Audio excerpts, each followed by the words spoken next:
오늘 저는 성도의 비상계획이라는 제목으로 하나님의 말씀을 함께 나누기 원합니다. 경영학에서 쓰는 단어인데요. 경영학 컨틴전시 플랜이라는 컨틴전시 플랜, 이게 뭐냐면 비상계획을 말하는 거예요. 우리가 인생을 살아가면서 불확실한 미래를 어떻게 대비할 것이냐, 예상하지 못한 큰 위기가 닥쳤을 때 어떻게 우리가 비상계획을 세워놓을 것이냐, 이런 이야기입니다. 자, 그래서 우리의 삶에도 이런 얘기하지 못한, 의도하지 않은 그런 큰 위기와 문제가 다가왔을 때 우리가 어떻게 해야 살아남을 수 있느냐, 어떻게 해야 우리가 극복할 수가 있느냐, 이 문제를 함께 은혜를 나누기를 원합니다. 여러분 모두 기억하시죠? 코로나19가 처음 터졌을 때를 한번 여러분 떠올려 보세요. 야, 살다 뭔 이런 일이 다 있냐, 그러셨잖아요, 그죠? 막 그 사람들의 왕래가 완전히 다 이제 끊어지고, 마스크를 써야 되고, 어디를 가서 카드로 뭘 사 먹어도 다 그게 구청 직원들이 다 추적을 하더라고요. 너 어디 가서 누구를 만났고, 누구랑 접촉을 했고, 왜? 바이러스가 어떻게 퍼졌는지를 잡으려고. 그래서 제가 코로나가 처음 터지자마자 한 2달도 안 돼서 제가 코로나에 걸렸어요. 터지자마자 걸렸어요. 터지자마자. 그때 제가 서대문 성전에서 사역하고 있을 때인데 성도가 장례가 나서 3일 동안 이제 장례 예배를 드립니다. 처음에 이제 위로 예배, 인종 예배 드리고, 그 다음 날 입관 예배 드리고, 마지막 날 발인 예배 드리고, 이제 또 화장 예배 드리고, 안치 예배까지 하잖아요. 그 예배를 드리고 왔는데 저도 머리가 어디서 걸린 것 같아. 바이러스 코로나에. 그래서 코로나에 걸렸는데요. 문자가 딱 와, 전화가 옵니다. 몇 시까지 짐을 챙겨가지고 집 앞으로 나오라는 거예요. 그래서 딱 나가니까 응급 앰뷸런스 차가 저를 기다리고 있어요. 앰뷸런스 차가 저를 기다리고 있는데 딱 저를 태우고, 저희 동네에서 또 코로나 걸린 몇몇 환자를 태우고 저기 한 2시간을 달려가지고 용인인가 어디 쪽에 있는 그 무슨 삼성 무슨 뭐 이렇게 뭐라 그래요, 그런 거 수련원 그런 데가 있는 것 같아요. 삼성에서 운영한 거기 2주 동안 가다 놓고요. 아주 그냥 사람 취급을 안 하고 아주 그냥 무슨 바퀴벌레 취급을 하면서 그렇게 코로나가 우리에게 있었잖아요. 그런 코로나 같은 예상하지 못했던, 전혀 알고 듣도 보도 못한 그런 문제가 생겼을 때 우리는 두려울 수밖에 없는 거예요. 야, 이 코로나라는 게 도대체 언제 끝날까? 언제 이 상황이 종식이 될까? 그렇지 않습니까? 이와 같이 여러분, 거대한 그런 이 세상을 완전히 뒤바꿔 버릴 수 있는 그런 큰 격변과 문제가 다가왔을 때 우리는 어떠한 비상계획을 세워놓고 살아가야 되고 승리해야 되느냐, 오늘 그 얘기를 함께 나누기를 원합니다. 그러면서도 여러분, 그 팬데믹을 여러분 한번 보십시오. 그 거대했던 팬데믹, 이 코로나19도 시간이 지나니까 하나님의 은혜와 섭리로 모든 것이 다 지나간 줄로 믿습니다. 인간의 힘으로는 어찌할 수 없었던 그 상황이지만 그 팬데믹 속에서도 하나님의 섭리가 우리에게 임했다는 사실을 우리는 깨달아야 될 줄로 믿습니다. 누구는 그러더라고요. 내년 초에 또 이 코로나19보다 더 큰 바이러스가 퍼질 거다, 뭐 그렇게 예측하는 학자들도 있는 것 같아요. 어떤 거대한 바람이 불더라도 우리에게 분명한 하나님을 향한 비상계획이 우리에게 세워져 있다면 모든 것이 하나님의 은혜로 우리는 승리할 줄로 믿으시기를 축원합니다. 오늘 한 인물이 등장하는데요. 이스라엘의 왕이라고 불리는 자, 바로 그의 이름은 아합이라는 사람입니다. 아합 왕입니다. 아합 왕은요, 여러분 22년 동안 북이스라엘을 다스렸던 왕입니다. 그런데 이 사람은요, 하나님께서 이 아합 왕을 뭐라고 평가하시느냐, 이전의 모든 사람보다 더 심하게 악을 행한 자. 그러니까 나쁜 놈이라는 말이에요. 나쁜 놈. 정말 나쁜 놈이에요. 이 아합 왕이 이세벨이라는 이방 여인을 아내로 맞이해 가지고 바알신 우상 숭배하는 것을 이스라엘에 다 끌어들여 가지고 하나님을 믿고 따르는 선지자들을 다 죽이고 멸시하고 그랬단 말이에요. 그러니까 하나님이 22년 동안 이 아합 왕이 행했던 모든 악한 일들을 하나님이 다 기억하고 계신 줄로 여러분 믿으시기를 바랍니다. 하나님 다 알고 계셨어요. 악한 자는 여러분 하나님이 반드시 벌하시는 줄로 믿으시기를 축원합니다. 자, 그래서 여러분 이 아합 왕이 길르앗 라못 전쟁을 벌이게 됐어요. 아람 민족하고 전쟁을 하게 됐는데 이 아합 왕이 전쟁에서 죽고 싶겠어요? 살고 싶겠어요? 살고 싶죠. 계속해서 살고 싶었을 거예요. 그런데 이 길르앗 라못 전쟁을 하기 전에 미가야라는 선지자에게 어떤 이야기를 듣느냐? 선지자가 이렇게 얘기합니다. 하나님께서 이번 길르앗 라못 전쟁에서 당신을 반드시 죽게 할 것이다. 선지자에게 그런 얘기를 들은 거예요. 그러니까 이 아합 왕이 여러분 떨리겠어요? 안 떨리겠어요? 떨리죠. 죽고 싶지 않으니까 여러분 작전을 세웁니다. 비상계획을 세우게 되는 거예요. 어떤 비상계획을 세우느냐? 오늘 우리가 읽은 본문 말씀 30절에 보니까 여러분 이스라엘의 왕이 아합이 여호사밧에게 이르되 나는 변장하고 전쟁터로 들어가려 하노니 당신은 왕복을 입으소서 하고 이스라엘의 왕이 아합 왕이 변장하고 전쟁터에 들어갔더라. 무슨 얘기냐면 여러분 왕이요 전쟁할 때 왕복을 입고 나가서 전쟁을 하는 거예요. 아멘. 왕이라는 것을 드러내야 된다는 거예요. 그래야지 군인들이 군사들이 왕의 말을 따를 거 아닙니까? 그런데 지금 이 아합 왕이 미가야 선지자를 통해서 당신은 이 길르앗 라못 전쟁에서 하나님이 반드시 당신을 죽일 것입니다. 그 말을 들으니까 머리를 짠 거예요. 계획을 세웠습니다. 인간적인 꾀를 냈습니다. 자기가 살려고 어떤 꾀냐? 바로 일반 병사의 옷으로 변장하고 전쟁에 들어가겠다는 거예요. 그리고 자기가 입어야 될 왕복을 누구에게 입히느냐? 바로 남유다 왕이었던 여호사밧 왕에게 자기 왕복을 입고 전쟁에 나가라는 거예요. 그리고 자기는 일반 병사의 옷을 입고 나가서 싸우다가 좀 약간 전쟁이 불리해지면 자기는 그냥 일반 병사 틈에 섞여가지고 빠져나오려고. 아멘. 자, 그런 인간적인 꾀를 내게 되었다는 것입니다. 자, 이 아합 왕의 이 꾀는요, 비상계획은요, 사람이 볼 때는 꽤 괜찮은 작전입니다. 꽤 괜찮은 계획이에요. 일반 병사의 옷을 입었기 때문에 여러분 그때 당시 아람 민족이 무슨 스마트폰 들고 다니면서 아합의 얼굴이 이렇게 생겼다고 그러고 찾아다니면서 전쟁하는 거 아니잖아요. 왕복을 입은 사람이 왕이라고 생각하고 찾아다닌다는 거예요. 그러니까 왕복을 입지 않고 일반 병사 옷을 입고 전쟁에 들어갔으니 찾을 길이 없는 거죠. 그리고 또 아합 왕은 뭐라고 생각했느냐? 이 여호사밧 왕이 남유다 왕이 자기 왕복을 입고 전쟁에 가서 만약에 아람 민족이 이 여호사밧 왕을 죽여버리면 왕인 줄 알고 착각하고 죽여버리면 내가 남유다 땅까지 내가 먹어야 되겠다. 이런 생각까지 지금 아합 왕이 하고 있다는 거예요. 너무나 인간적인 꾀를 잘 짠 것입니다. 여러분 이 계획은 실패할 것 같지 않았어요. 뭐 남유다 땅을 차지하고 안 차지하고는 떠나서 이 아합 왕의 생명만큼은 지켜질 것 같아 보였습니다. 자, 그런데 여러분 이 아합 왕은 모든 플랜을 다 짰습니다. 비상계획을 다 세웠습니다. 그러나 한 가지 하나의 수를 생각하지 못했는데 그 수가 뭐냐? 바로 하나님의 주권적인 섭리를 깨닫지 못했다는 사실입니다.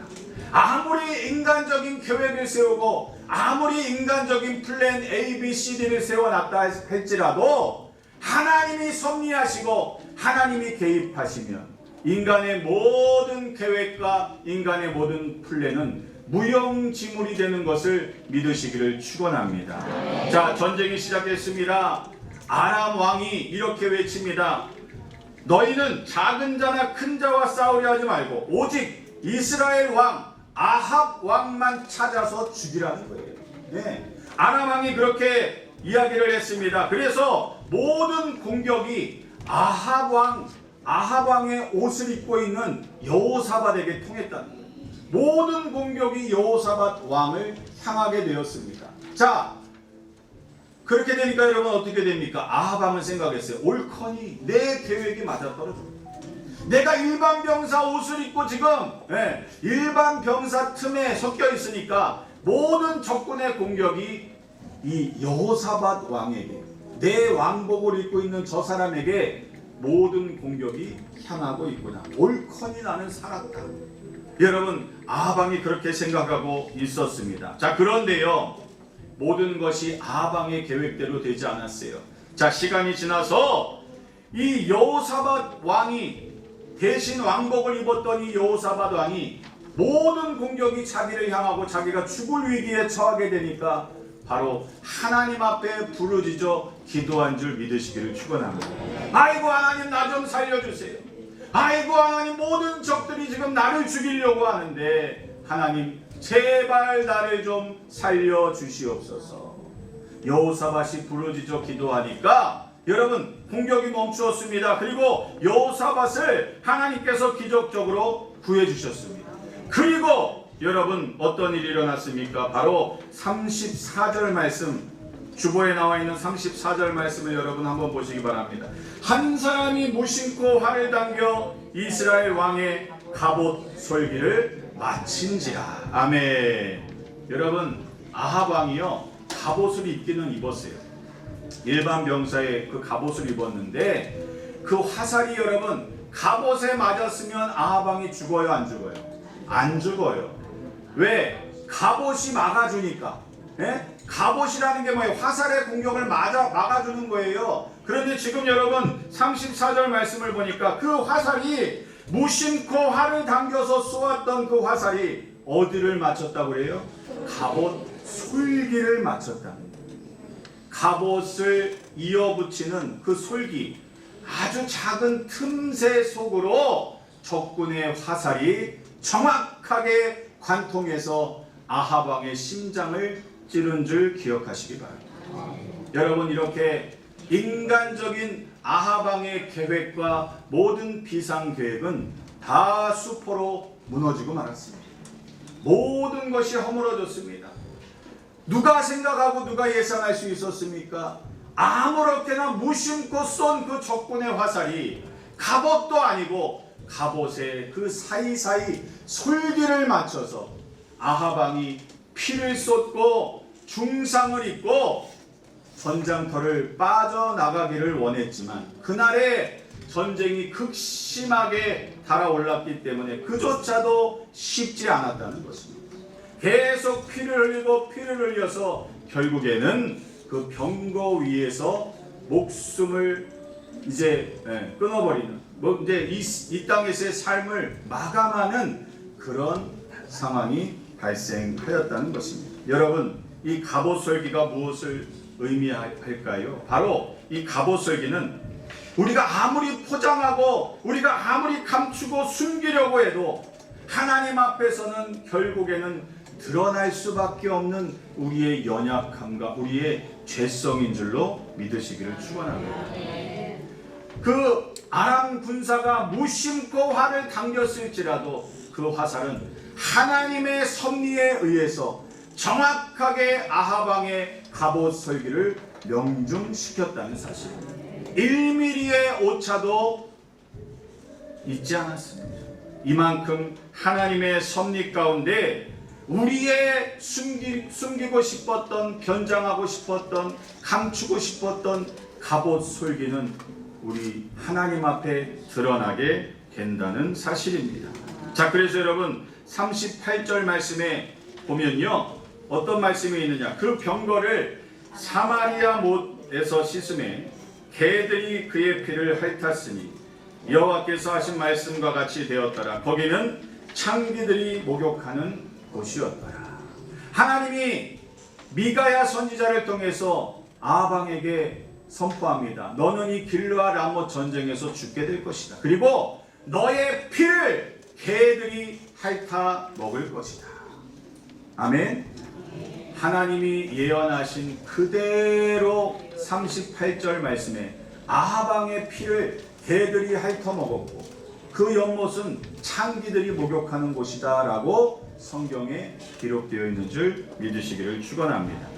여러분, 이처럼 아하방의 비상 계획은요 허무하게 무너졌습니다. 자신의 꾀를 믿고 자신의 머리를 믿고 모든 경우의 수를 계산했지만 하나님의 말씀 앞에서 인간적인 계획은 아무런 힘을 발휘하지 못한다는 사실입니다. 결국 모든 것은 하나님의 말씀대로 이루어진다는 사실을 믿으시기를 주님의 이름으로 축원을 드립니다. 여러분, 그런데 우리들도 마찬가지입니다. 우리들도 인간이기 때문에 불안해합니다. 내일이 어떻게 될지 알 수 없기 때문입니다. 우리의 사업이 잘 될 것인가? 우리 자녀들은 어떻게 될 것인가? 내 건강은 괜찮을 것인가? 우리는 걱정하고 염려합니다. 그래서 우리도 아합처럼 우리 나름의 비상계획을 세우면서 인생을 살아가더라는 것입니다. 이것저것 보험을 들어놓기도 하고 저축을 하고 또 인맥을 쌓고 비상 탈출구로 뒷문을 다 마련해 놓더라는 말입니다. 여러분, 1912년에 세계 최대의 호화 여객선이었던 타이타닉호가 출항했습니다. 이 타이타닉호는요, 그때 당시 어떤 별명이 있었느냐, 하나님조차도 이 타이타닉호는 침몰시킬 수 없다라고 신문에 광고를 했어요. 네. 그 정도로 이 타이타닉호는 모든 안전 설계가 다 돼 있고 어디 부딪혀서 물이 새어 들어와도 다 격벽을 세워놨기 때문에 이 배는 하나님조차 침몰시킬 수 없다. 그렇게 자신하면서 수많은 부자들을 태우고 첫 출항을 나갔습니다. 자, 그런데요, 출항을 하고 4일도 되지 않아서 이 타이타닉호는 빙산과 충돌하고 2시간 40분 만에 깊은 바다 밑으로 침몰하게 되었다는 것입니다. 승무원과 승객 2,500명 중에 1,500명 이상이 목숨을 잃게 되었다는 것입니다. 여러분, 이처럼 인간의 계획이라는 것은 한순간에 무너진다는 사실을 반드시 잊지 않게 되시기를 주님의 이름으로 축원을 드립니다. 자, 그렇다면 이처럼 우리도 불안한 미래를 살게 되고 한치 앞을 알 수 없는 안개와 같은 인생을 살아가는 저와 여러분이 어떠한 비상계획을 세우고 이 땅을 살아가야 된다는 말입니다. 오늘 저는요, 여러분에게 한 가지를 제시합니다. 바로 여러분, 다니엘을 한번 살펴보시기 바랍니다. 다니엘서 6장에 보면요, 다니엘이 왕의 명령이 내려진 것을 알고도 뭐라고 얘기합니까? 바로 자기 방에 올라가서 예루살렘으로 향한 창문을 열고 늘 하던 대로 하나님께 3번 무릎을 꿇고 하나님께 기도를 드렸더라. 여러분, 다니엘이요, 왕의 명령이 떨어진 것을 알았어요. 그 조서가 떨어진 걸 알았습니다. 이 시간 이후로 왕이 아닌 다른 신에게 무릎 꿇고 경배하고 기도하면 사자굴에 집어넣겠다. 그 명령이 떨어진 것을 알고도 다니엘은 늘 하던 대로 예루살렘을 향한 그 창문을 열고 하루에 3번 하나님께 기도한 것을 믿으시기를 축원합니다. 바로 여러분, 이것이 우리 성도들의 비상계획인 줄로 믿습니다. 어떠한 위험이 다가오고 어떠한 불안과 염려와 근심과 걱정이 찾아온다 할지라도 우리가 늘 하던 대로 하나님께 기도하는 것입니다.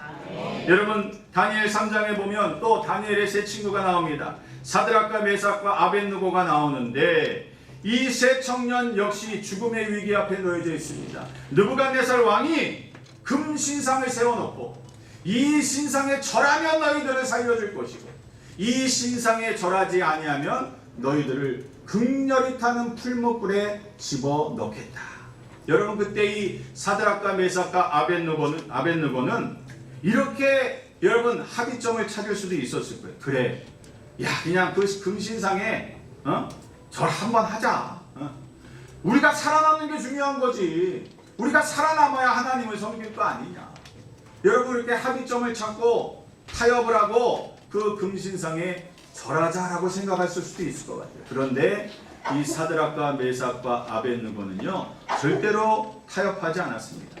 변명하지 않았습니다. 인간적인 계획과 꾀를 따르지 않은 줄로 믿으시기를 축원합니다. 뭐라고 고백하고 있습니까? 17절에 이렇게 얘기합니다. 왕이여 우리가 섬기는 하나님이 계시다면 우리를 맹렬히 타는 풀무불 가운데에서 능히 건져내시겠고 왕의 손에서도 건져내시리이다. 그렇게 하지 아니하실지라도 왕이여 우리가 왕의 신들을 섬기지도 아니하고 왕이 세우신 금신상에게 절하지도 아니할 줄을 아옵소서. 이것이 바로 우리의 진정한 비상계획인 줄로 믿으시기를 축원합니다. 어떠한 근심과 어떠한 염려와 불안한 미래가 찾아온다 할지라도 하나님을 향한 이 믿음을 굽히지 아니하고 하나님 앞에 기도하고 간구하는 자에게 하나님의 섭리대로 하나님의 은혜를 베풀어 주셔서 여러분의 모든 삶의 문제에서 여러분을 건져주시고 구원해 주시고 해결해 주신다는 사실을 잊지 않게 되시기를 주님의 이름으로 축원을 드립니다. 여러분 그러므로 우리는 구체적으로 어떻게 해야 되느냐, 바로 저는 한 가지 여러분에게 권면하고 싶습니다. 바로 가정재단을 쌓기를 예수님의 이름으로 축원을 드립니다. 제가 어렸을 때만 해도요 가정예배를 드리는 가족들이 정말로 많았습니다. 그건 그냥 국놀이었어요. 국놀. 가정예배는 무조건 드리는 거였어요. 그런데 요즘 보면 여러분 가정재단이 가정예배가 너무나 많이 허물어져 있는 것을 보게 됩니다. 여러분 다시 한번 결단하게 되시기를 바랍니다. 우리의 비상계획은 인간적인 꾀나 계획이 아니에요. 오직 하나님을 믿고 하나님을 신뢰하는 것이 어떠한 환경과 처지에서도 하나님만을 바라보는 것이 우리들의 비상계획일지입니다. 그것을 이루기 위해서는 여러분 교회에서 예배드리는 것만 갖고는 부족하다는 거예요. 가정재단을 쌓으시길 바랍니다. 가정예배를 회복하시기를 바랍니다. 여러분 가족이 함께 모여서 하나님을 찬양하고 말씀을 보고 기도하고 손을 잡고 합심해서 통성해서 기도하는 그 모습을 통해서 우리 자녀들이 깨달을 거예요. 야, 우리 아빠의 비상계획은 오직 하나님밖에 없다. 우리 엄마의 비상계획은 다른 데에 있는 것이 아니라 하나님을 예배하고 부르짖는 것이 우리 엄마의 비상계획입니다. 자녀들이 이걸 깨달은다면 여러분 우리 자녀들의 비상계획 역시 뭐가 되겠습니까? 하나님을 섬기고 하나님을 예배하고 하나님을 찾는 것이 우리 자녀들의 비상계획이 될 줄로 믿습니다. 그러므로 여러분 이 가정재단, 가정예배를 여러분의 가정에서 반드시 회복하게 되시기를 주님의 이름으로 축원해 드립니다. 가족 모두가 모이기 힘듭니까? 그러면 여러분 혼자라도 드리세요. 여러분 혼자라도 재단을 쌓으세요. 자녀들을 위해서, 가정을 위해서 여러분 기도의 재단을 쌓게 되시기를 예수님의 이름으로 축원을 드립니다. 여호수아가 고백합니다. 나와 내 집은 야훼를 섬기겠노라. 이것이 진정한 우리 성도들의 비상계획인 줄로 믿습니다. 이처럼 여러분 다니엘과 세 친구처럼 또 우리의 삶에도 예상치 못한 어려움과 고난이 찾아올 수 있어요. 사업이 실패할 수도 있습니다. 어려움을 겪을 수 있습니다. 사랑하는 사람과 이별을 할 수 있습니다. 감당하기 어려운 질병이 찾아올 수 있습니다. 다양한 모습으로 우리를 찾아와서 우리의 마음을 무너뜨릴 수가 있는 줄 압니다. 그때 우리는 당황하게 되고 두려워하게 되고 어떻게든 인간적인 방법으로 이 문제를 먼저 해결해 보기를 원하는 것이 우리 사람의 마음 아닙니까? 그러나 그때 진정 우리에게 필요한 것은 인간적인 계획이 아니라 사람의 꾀가 아니라 바로 하나님을 향한 믿음을 더욱 굳건히 하고 가정 재단을 쌓고 가정 예배를 드리고 온 가족이 하나님의 말씀을 붙잡고 기도하는 것이 바로 저와 여러분의 비상 계획이 되시기를 예수님의 이름으로 축원을 드립니다. 여러분에게 질문합니다. 여러분은 지금 무엇을 의지하고 있습니까? 어떤 비상 계획을 세워놓고 계십니까? 예수님을 믿는다고 하면서도, 하나님을 예배한다고 하면서도, 여차하면 나는 이거 붙잡으면 돼. 여차하면 나는 물질 의지하면 돼. 여차하면 나는 내가 붙잡아 놓을 다른 방법들을 우리 다 갖고 있지 않습니까? 여러분, 인간적인 계획과 인간적인 비상 계획을 이 시간 주님 앞에 다 내려놓게 되시길 주님의 이름으로 축원을 드립니다. 아멘. 내가 세워놨던 안전한 그런 비상 계획, 든든해 보이는 비상 계획, 여러분의 삶에 어떠한 문제가 다가올지라도 하나님의 구원이 여러분의 삶 속에 임하게 되기를 예수님의 이름으로 축원합니다. 하나님의 구원이 여러분의 삶 속에 임하게 되기를 예수님의 이름으로 축원합니다. 어떠한 질병이 찾아온다 할지라도 하나님을 의지하여서, 어떠한 질병이 찾아온다 할지라도 하나님을 의지하여서 그 질병이 치료받게 되시기를 주님의 이름으로 축원합니다. 어떠한 사업에서 그 질병이 치료받게 되시기를 주님의 이름으로 축원합니다. 어떠한 사업과 직장의 문제가 찾아올지라도 주님을 의지하고 나갈 때, 우리의 비상계획 되시는 주님을 예배하고 찬양할 때 반드시 여러분의 삶에 놀라운 주의 은혜가 임할 것을 믿으시기를 주님의 이름으로 축원합니다. 축원합니다. 기도하겠습니다.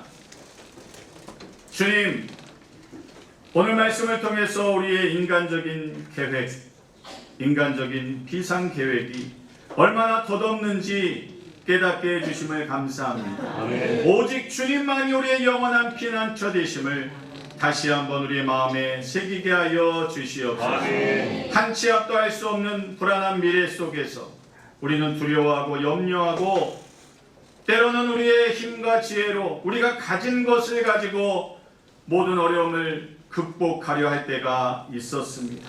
그러나 주님, 이제 깨닫습니다. 우리의 진정한 비상계획은 오직 전능하신 하나님을 신뢰하는 것이고 하나님께 모든 것을 온전히 맡기는 것임을 깨닫게 하시니 감사합니다. 아멘. 이제 어떠한 상황이, 역경이, 고난이 닥쳐올지라도 아합처럼 인간적인 꾀를 의지하기보다 주님 앞에 부르짖어 간구하게 도와주셔서 아멘. 우리의 모든 형편과 처지를 하시는 좋으신 하나님, 주님의 섭리대로 우리의 삶을 인도하여 주시옵소서. 아멘. 감사를 드리며 살아계신 예수님의 이름으로 기도하옵나이다. 아멘. 우리 이 시간에 찬양하고 함께 주님 앞에 기도하는 시간 갖겠습니다. 날이 저물어 갈 때, 날이 저물어 갈 때, 빈들에서 걸을 때, 그때가 하나님의 때, 내 힘으로 안 될 때, 빈손으로 걸을 때, 내가 고백해 여호와 이에 주가 일하시네.